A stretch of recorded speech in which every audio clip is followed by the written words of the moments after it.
আজকে মটনটাকে সরাসরি কুকারের মধ্যে দিয়ে দেবো, ম্যারিনেট করে রাখবো না। এবার মশলাগুলো দিয়ে দেবো। রসুন বাটা, আদা বাটা, পেঁয়াজ কুচি, লবণ, হলুদ গুঁড়ো, লঙ্কা গুঁড়ো, সরিষার তেল, মশলা ধোয়া জল। কুকারের মধ্যে দিয়ে সিটি দিয়ে দেবো।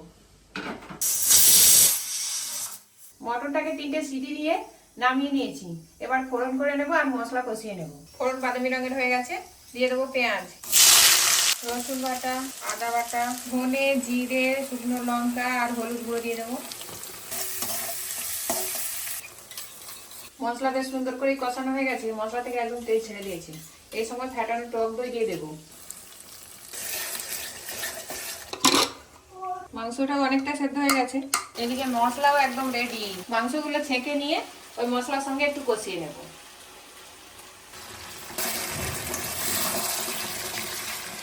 দিয়ে দেবো আলু, আরো একটু লবণ দিয়ে দেবো। এবারে মটনগুলো যেসব মশলা দিয়ে সেদ্ধ করে রেখেছিলাম সেই জলটা এবার দিয়ে দেবো। এবারে চাপা দিয়ে সেদ্ধ করে নেব। এদিকে সিমে করে দিয়ে সব কাজ ছেড়ে চলে এলাম, সব সেদ্ধ হয়ে গেছে। এবার নামিয়ে নেব। তার আগে গরম মশলার গুঁড়ো আর ঘি দিয়ে দিলাম।